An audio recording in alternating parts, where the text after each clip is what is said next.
Now, we never left. We were always here. We were just ignored and oppressed and genocided and ethnic cleansing, and the list goes on. But we're not here to talk about the negative, because we all know the negatives, both in what's up there, what's running this system, and the bad stuff that's going on. But we're here to talk about the positives and a way forward, because at the end of the day, there's no point raising a problem if we don't bring a solution. Now, the solution is not up there. The solution is not in their political realm. The solution is in the people, because we are the power, we are the resource, we are the commodity. Not their fictitious corporate laws or their artificial money or everything else that they've created to enslave us and keep us trapped. We are asking you to stand with us and walk free, because the simple fact remains, people, we can talk all day, but I'll keep it as simple as I can. We have to do this peacefully. We have to do this with honour. We have to do this in the most lawful, strongest standing we have. And although I fully stand and support our common law and our natural law and our tribal law, the reality is we are being governed under statute. If you read the US military document of war and occupation, it states very clear in there, statute overrides common law.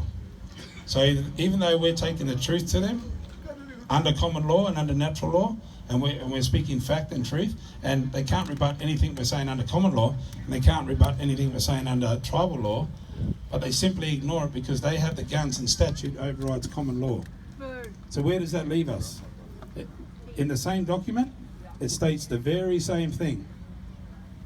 The only thing that overrides statute is the returning sovereigns.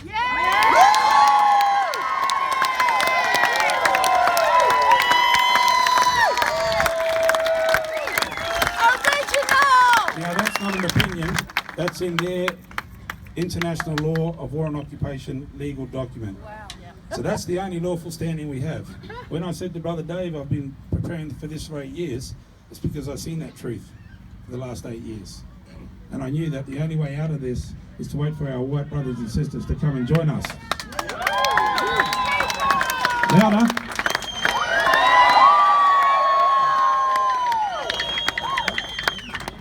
So that's what we're here for. We're here to tell the world that the returning sovereigns have returned, okay? And we're taking back our self-determination, control over our lands.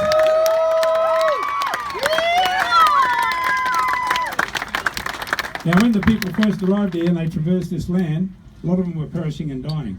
Our people kept them alive, not knowing that they were traversing the land to genocide us. But we still kept them alive, because under our law, it's the protection of everybody. It's the protection of the land. It's the protection of the water, the air, everything, okay? That's what our law is.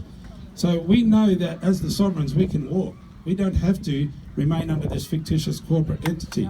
We can walk, and we're walking, right? But the problem we've got is there's 25 million people, and we've got a question. Do we want to afford the Australian people a legitimate place to step and have safety and security and protection under our sovereignty, or do we want to leave you under a corporate structure that's trying to genocide us all now? And our answer is, we're not going to leave you. We want you to walk with us to a healthy system that you own.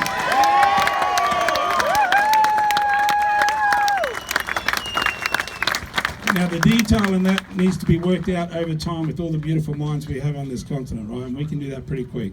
We've already got models in place that people have worked on, constitutions that take the best of the 1900, taking consideration the sovereign position of the tribes, and we just need a base foundation to move forward. But the reality is, no government, no crown, no corporation on the planet can approve or give the Australian people a legitimate government structure. No one can. The only people that can legitimise any governance structure here is standing behind me. Right? That's just the fact. So we're not trying to drag people away from what they're used to.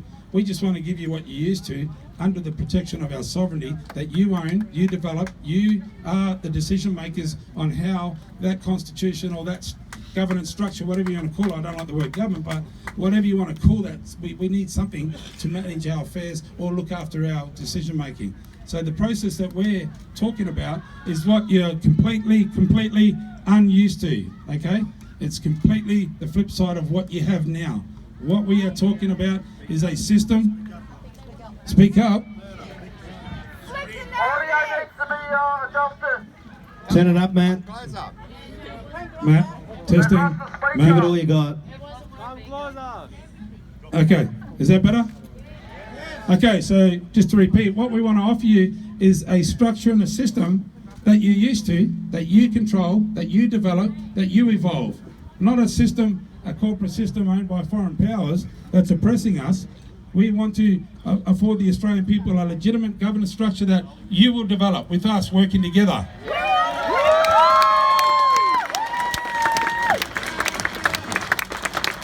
We have wonderful models on the planet where sovereign law and Westminster law or common law has married up, and it works very well. We got enough intelligence on this land to put that together real easy, right? But the one thing we got is a common cause to walk to freedom, a common cause to stand together united to stop this tyranny, to stop the genocide, and to ensure that our future generations have somewhere healthy to live.